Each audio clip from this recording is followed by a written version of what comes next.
اچھا وزیر خارجہ صاحب، جو حال ہی میں پی ڈی ایم کے جو 3 جلسے ہوئے ہیں، جن کو کل آپ نے قومی اسمبلی کی تقریر میں جلسیاں کہا، تو بھلے وہ جلسے ہیں یا جلسیاں ہیں، لیکن ان سے پاکستان کی سیاست میں کافی کشیدگی پیدا ہو گئی ہے.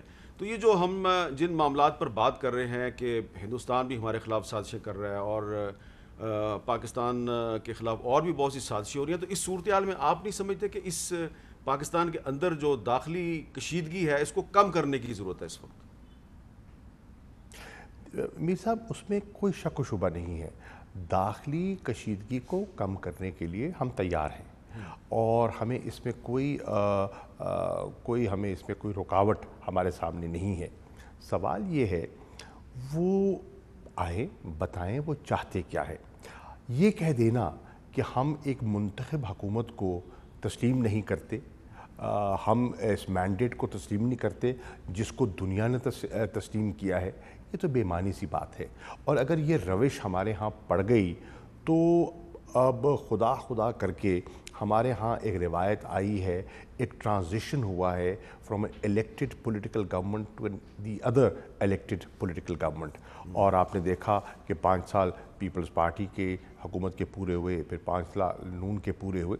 اگر آپ نے بیچ میں اس قسم کی رکاوٹیں کھڑی کی تو پھر کوئی حکومت جو ہے وہ کام نہیں کر پائے گی.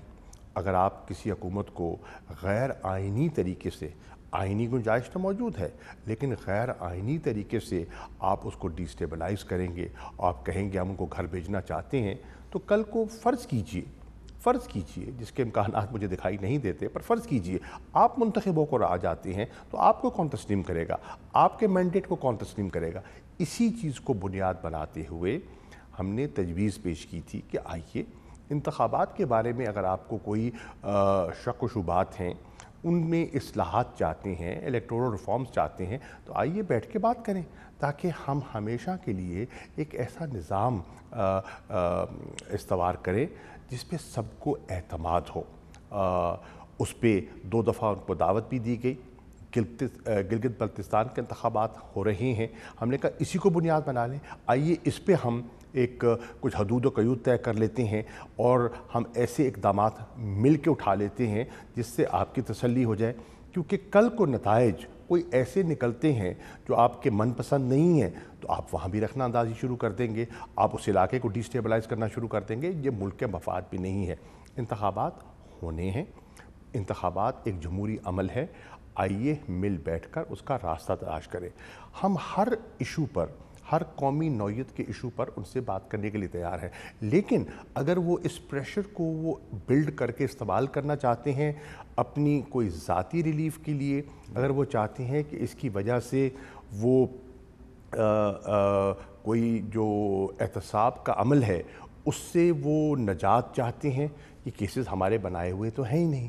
ان میں سے ایک کیس ایسا نہیں ہے جو پی ٹی آئی کی گورنمنٹ کے دور میں بنا ہو، تو اس سے تو آپ جو ہے نا نظر نہیں چڑھا سکتے. لیکن اس سے ہٹ کر کوئی معقول بات ہے تو بیٹھ کے بات کریں گے. یہ کہہ دینا کہ جناب یہ سلیکٹڈ ہیں، یہ ہے، یہ تو نامناسب سی باتیں ہیں. کل کو ہم آپ کے بارے میں یہ کہہ سکتے ہیں، تو یہ بات تھمے گی کیسے؟ مل بیٹھ کر ہوش کے ناخن لینے ہوں گے، دیکھنا ہوگا کہ اس وقت ملک کی ضرورت کیا ہے اور جو ملک کو نقصان پہنچانے والی قوتیں ہیں کیا ہم ان کے بیانیہ کا حصہ تو نہیں بن رہے. ہمیں غور کرنا چاہیے. آپ نے بڑی اچھی بات کی کہ ہمیں ہوش کے ناخن لینے چاہیے.